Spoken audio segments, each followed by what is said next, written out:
This conference will now be recorded. Too, so it's longer time. Be good? Okay, so it's August 15th, Tuesday at 4:30 PM. We'll call the Public Safety Committee meeting to order. Please take the roll. Councillor Halverson, Here. Councillor Best, Here. Councillor Foster, Here. Councillor Sanchez. Here. Okay, I open entertaining. Hi, how are you? Good. Motion for the agenda minutes. Madam Chair, I'd like to make a motion that we approve the August 15th, 2023 Public Safety Agenda and also approve the minutes from the July 18th, 2023 meeting. Second. We have a motion, a second. Is there any discussion? Anybody? Okay, good. All those in favor? Aye. Opposed? Motion carries. Thank you. The one thing on the regular item list is to consider resolution 23XX condemnation. Madam Chair, committee members, there's one property this month, 1019 South Union Avenue. See the pictures on here, the door's open, the building inspector has gone in there and then not too bad. It's got one side of the house got a big hole in it. We've tried to make contact with the property owner, still no reply. And it looks like people are just trying to get in there. There's nothing in there, it's just an empty home. There's a little bit of stuff in there. But the house has been vacant for quite a while now. Is the owner alive or? I have no idea. Ferguson, you said? Yes. Robert Ferguson from Claremore, Oklahoma. Or he didn't even live here. Anyone discussion on any of this? You want to make a motion then? When? Madam Chair, I'd like to make a motion that we put on the consent agenda resolution notice to condemnation for trying to look for 1019 South Union Avenue. Second. Oh, All right. No, that's fine. Second. Any discussion? Second. Any discussion from the public? All right, let's take a vote. All those in favor? Aye. Opposed? Aye. Opposed? Okay. So three in favor and one opposed. Good. Oh, no. 4-0. Or, okay. Wearing my eraser out. All right, the first non-action item is introduce new community development director. Madam Chair, members of the committee, I'd like to introduce Jeff Becker to you today. So Jessica is now our new community development director, and I'll have her introduce herself and meet the committee. Tell us about yourself, Jessica. Hi, I'm Jessica Vickers. I am an attorney. I came from private practice. I work for Tandy Hunt. So new to the whole side, but I'm trying to just get caught up and learn everything as fast as I can. Where'd you come from? Where I work for Tandy Hunt. Okay. And I am from Roswell, so I'm pretty familiar with the city. Are you married to a Vickers that may have been here at one point? I am my brother-in-law. I'm married to his younger brother. Michael. Michael.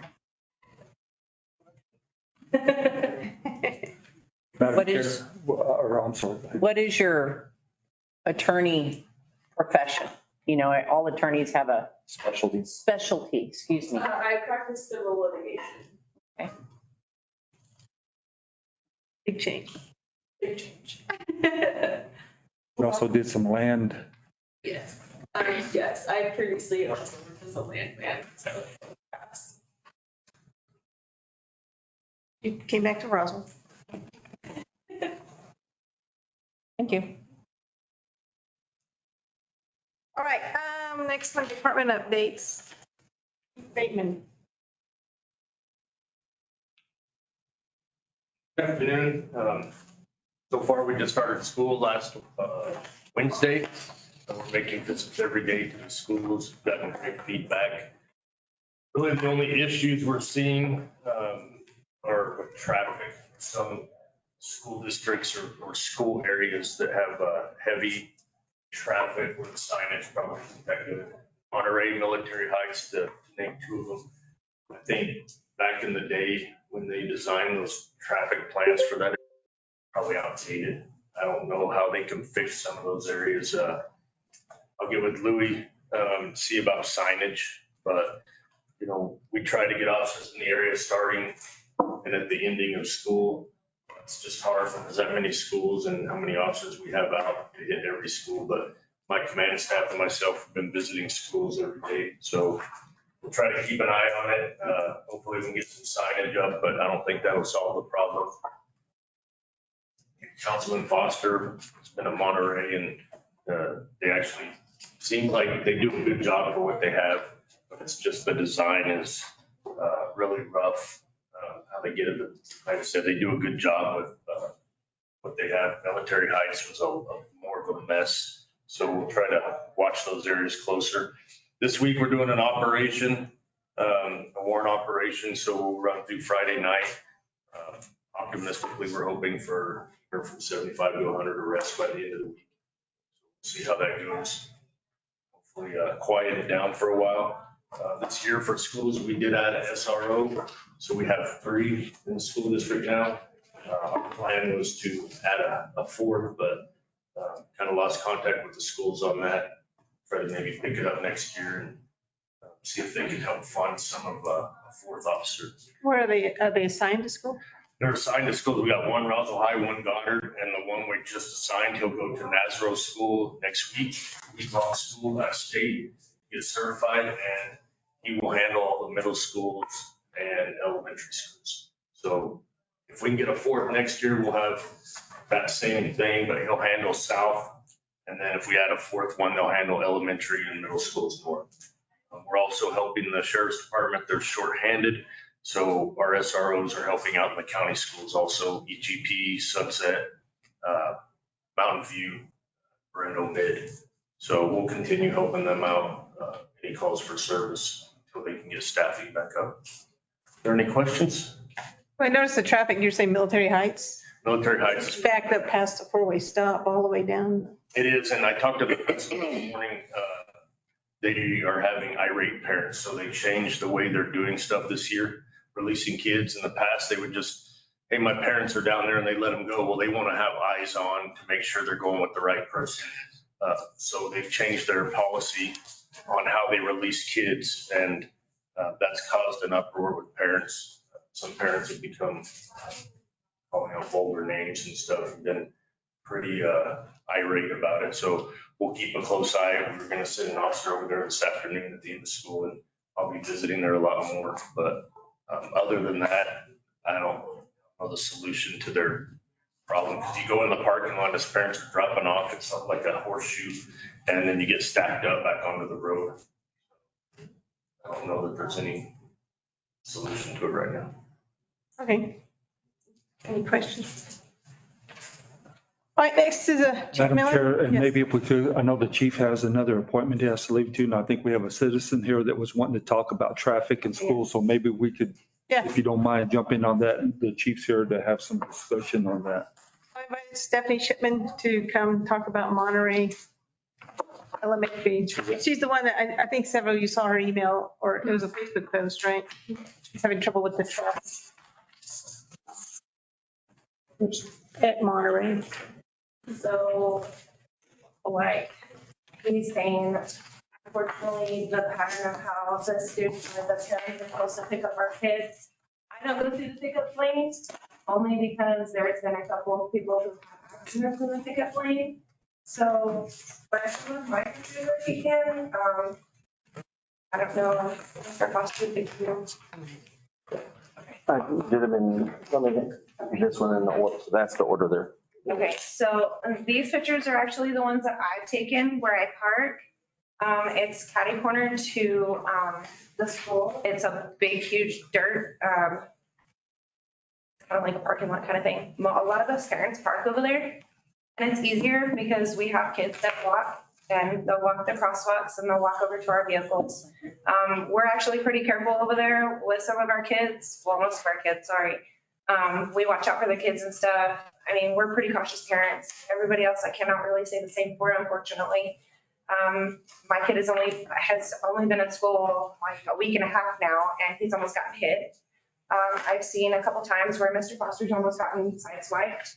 Last year, when my son was in first grade, Mr. Hurst has almost gotten hit, and he wears the bunky hats, the bright colors. I mean, you can't miss him, honestly. And they have a stop sign up now. Correct me if I'm wrong.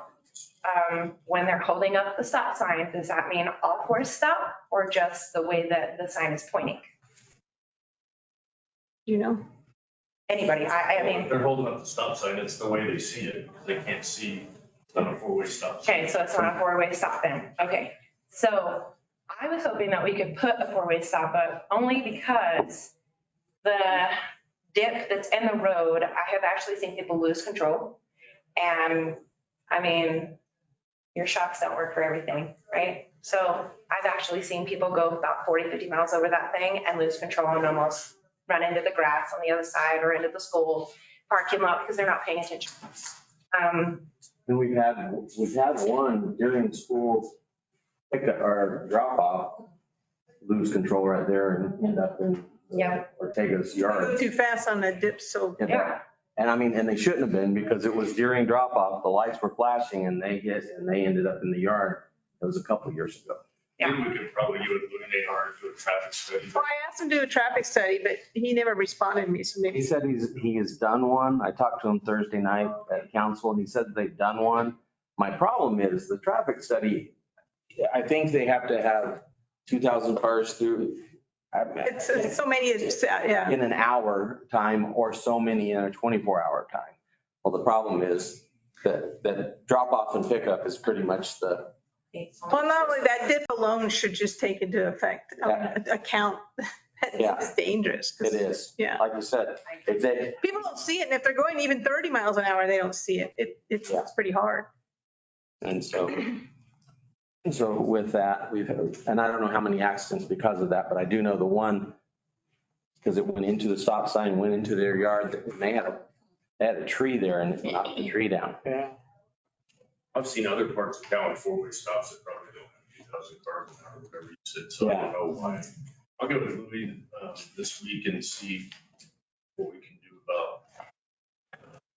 The other thing is the actual crosswalks need to be repainted. And I can't remember, when you have a crosswalk, do you also have a stop bar normally painted in the road before the stop? Or, Like 5 feet before the crosswalk. because what's happening is cars are, I mean, they're pulling right up to crossing the stop, or on the crosswalk, blocking the crosswalk.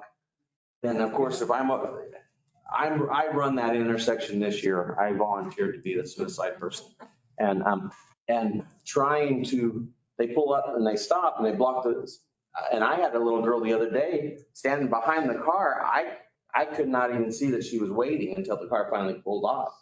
And it was one that couldn't take a left because it was at the one that was the stop sign. It was actually going west on Gale. Had to stop. And so if we could somehow get them to learn to stop.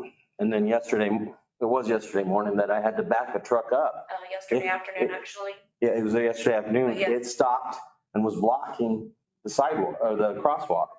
And so I had to make him back up so I could have kids cross. So how much of this falls on the school district, like the crosswalk painting? Is that city? No, or- the city does though. Okay. And we can get with Lewis tomorrow, myself and the chief, and find out what can be done. If if they need to redo the traffic study, fine, we can redo it. But see Even what if- can be done over there. Even if they can't see, what problem would it cause to put a four-way stop there? Yeah. Even if the traffic study isn't warranted, would it really cause a problem? In the past, what they have told us when we tried to get stops, four-way stops at other places is, well, the lawyers know what our, standards are. And if we do something that's not true to standard, then we're liable if there's a wreck. But I'm like, Look for a lawyer. I don't know how a four-way stop makes me more liable. In fact, that tells me we're being more cautious. Well, there's a four-way stop just to the south there at Jaffa and Union. and to the south. Yeah, I see it. It's probably the same amount of traffic, so I don't know how they got a four-way stop there. I don't know. Because you have right here, right behind the county building, there's two four-way stops right, or a block away from each other. If that's his argument, there's two right there. And this would be 3/4 of a mile practically from each other. It would be a good stop so that they would, of course, that dip is the other thing that slows everybody down, but. Well, those that know about it, They don't know, yeah, people that don't know about it end up losing tailpipes and everything else there. you had something else? Oh, no, just, the whole people are parking illegally when they're picking up their kids, like he said, he was talking to you earlier, there's actually a picture on there. Like I said, there's two specific people that like to, one of them has a kid, a baby, that puts her in a carriage, so I mean, I get it, but at the same time, there's a whole big dirt patch way over here, it comes down to it, and I'm sorry to say, but people are just lazy. Maybe you can have an officer go. If we can repaint crosswalks, because there's actually one that's missing on that four-way right there. We're actually missing a crosswalk. And then the other three, you can't even see. No, I'm sorry. It's the one on Gale, west, on the west side. It's on the There's west no side of crosswalk. Gale. And I talked to Lewis. I don't He said see he was crosswalks. there. That's the one right there. Yeah. There's not even a crosswalk there. Yeah. And that lady actually parks right there, right next to the cross, where it's supposed to be, and right next to the stop sign. Well, I think there's a law about how close you park to the stop sign. There's actually yellow strips right there, but nobody pays attention to them because you can barely see them. You know, some of it, like on moving violations, the problem in the school zone is,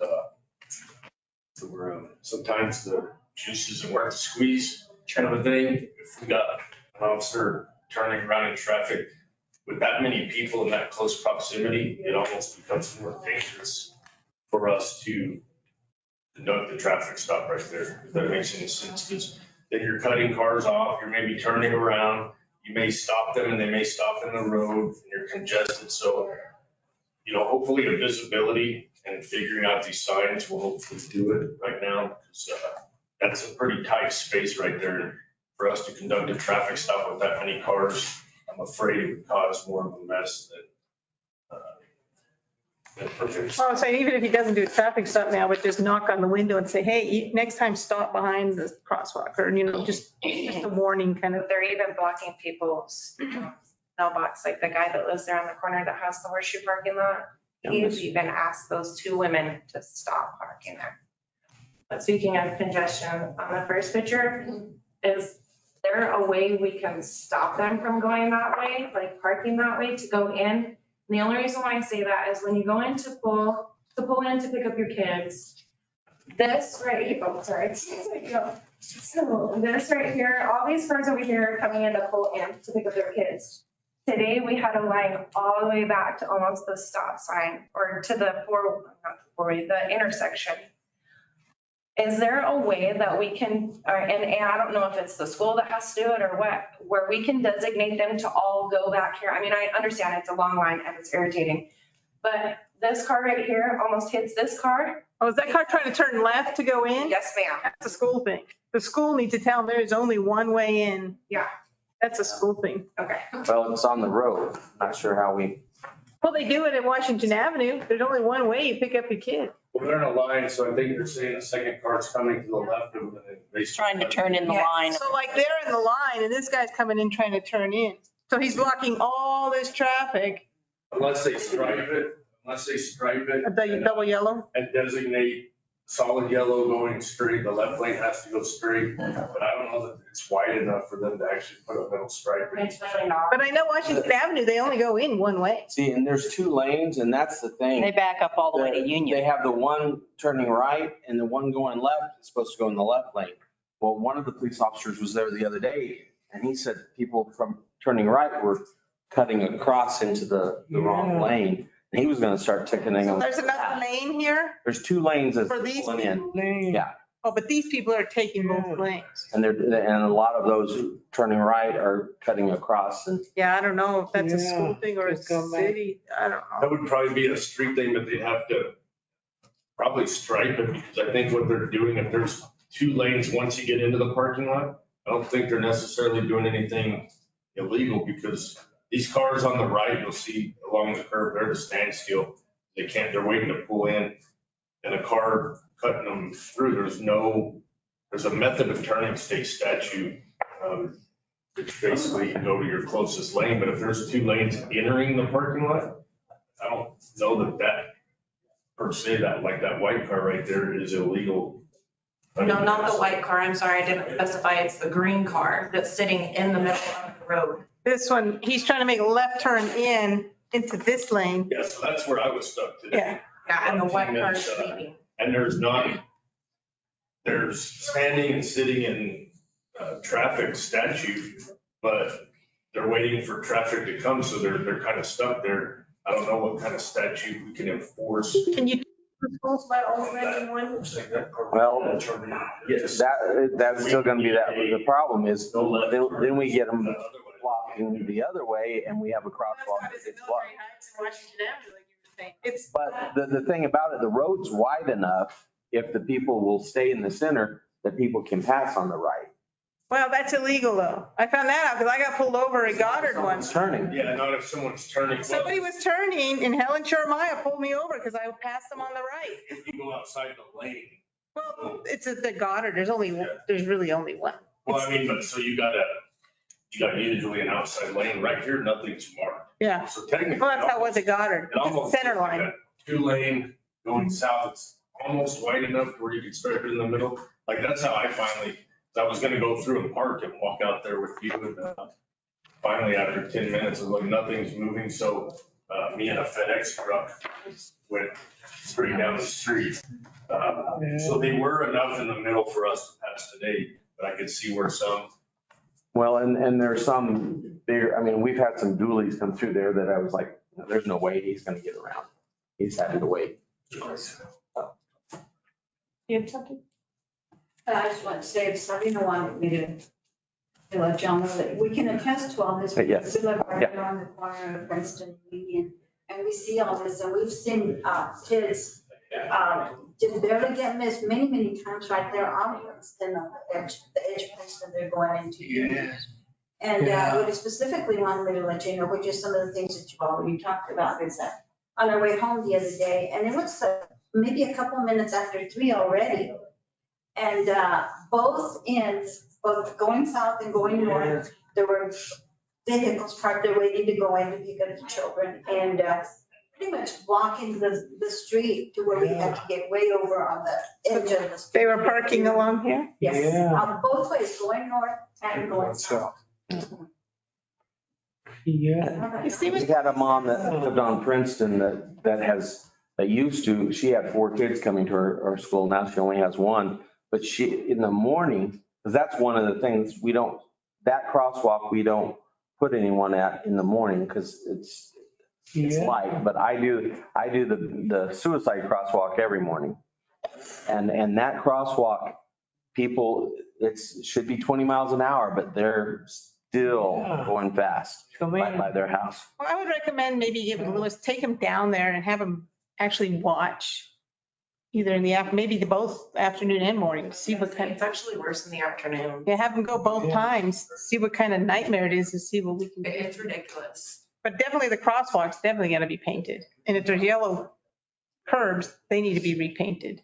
And that's the thing. They redid the ADA a few years ago and they never repainted the curbs. They replaced, putting brand new curbs up. But they never, And some of the old paint's still there, but those curbs are not painted I anymore. got it on my list.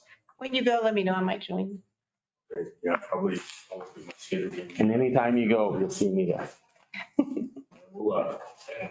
We'll see how traffic enforcement's going next month. And I know like July, we wrote 498 traffic citations, and traffic citations this year is 50 traffic citations. They're like 20%. So people are out there doing it, but it's such a widespread problem.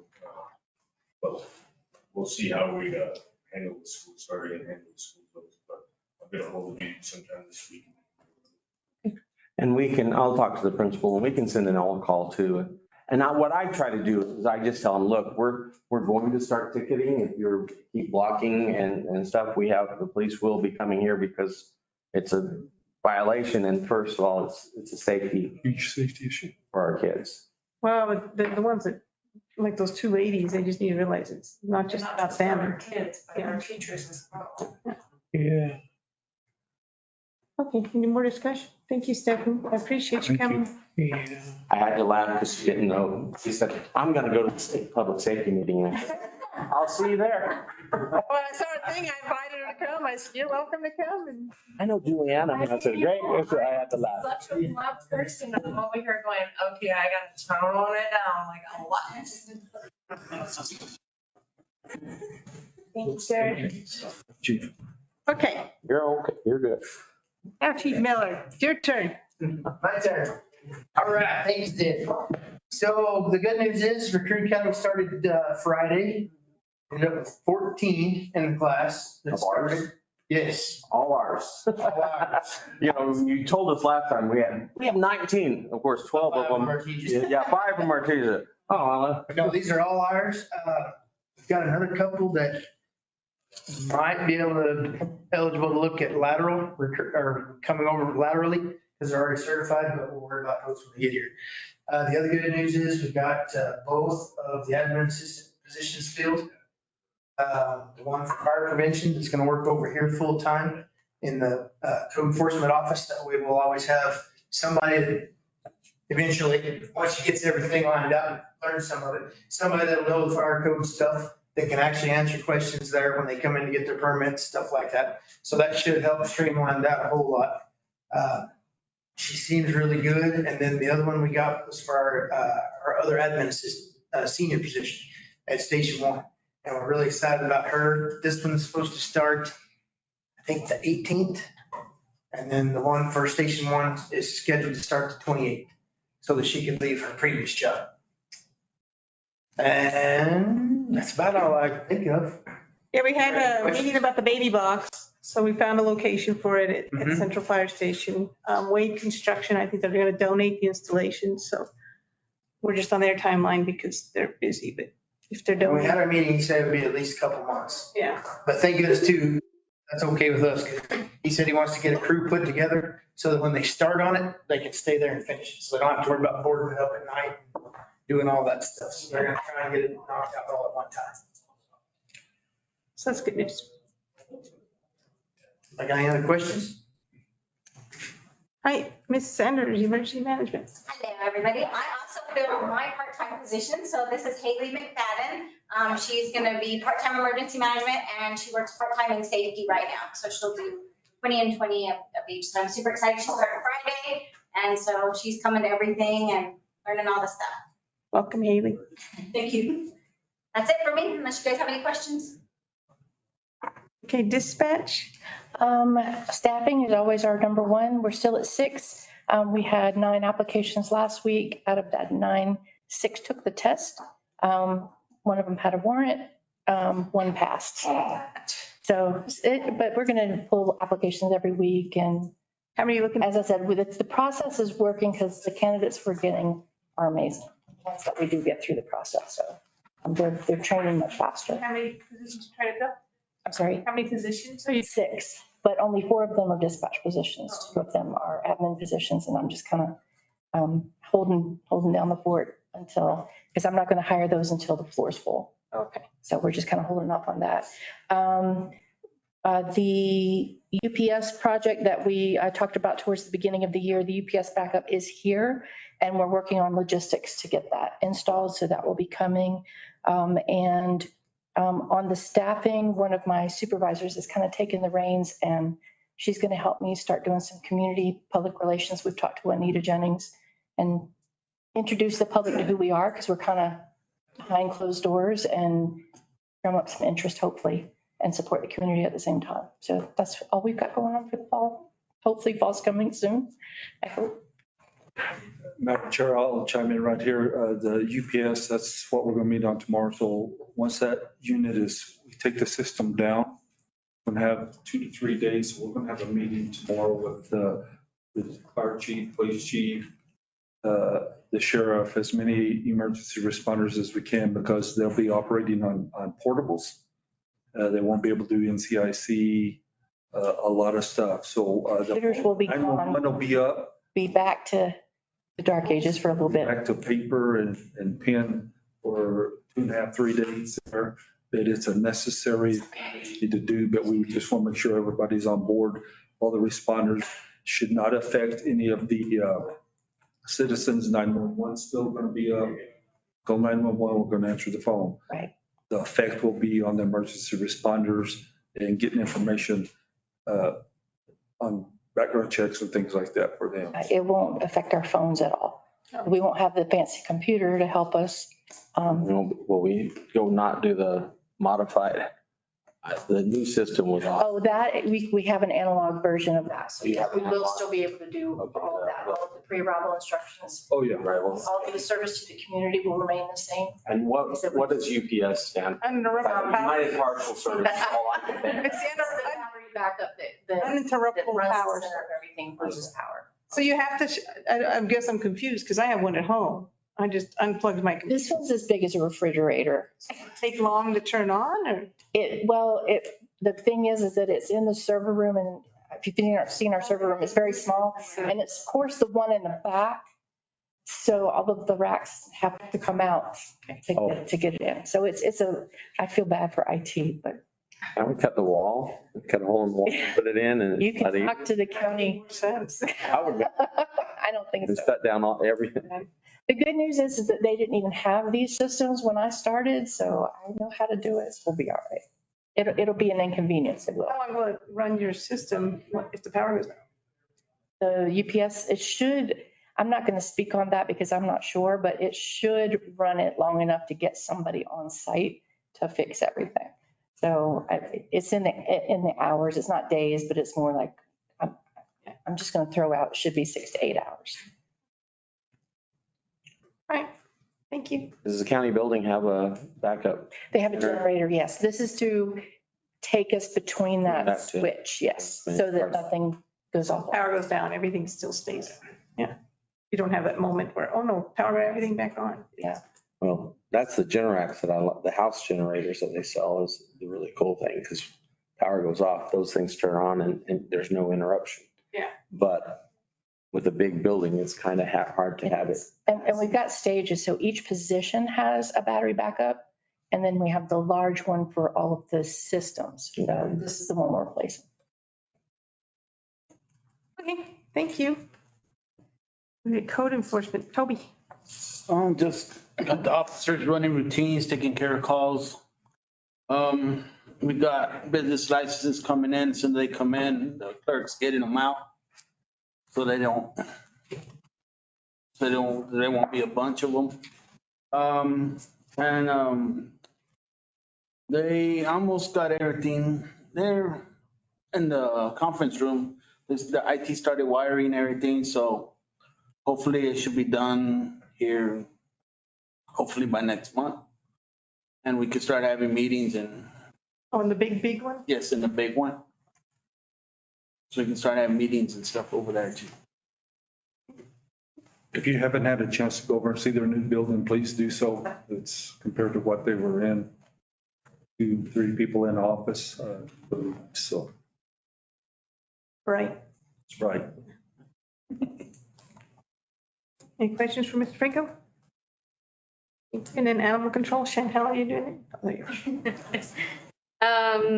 We are almost fully staffed, just need a supervisor. Got officers in training.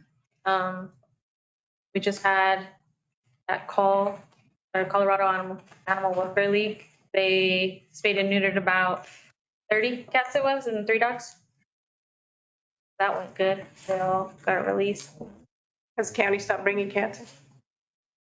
We haven't had any, today there was no cats that came. It was just that one lady. The county said they don't bring them in. Yeah, no, they don't bring them. Yeah. But no, not every. Best Friends should start September 5th, I think. Yeah, September 5th. They'll be here. They are coming this week to visit with everybody and meet everybody before they're settled in.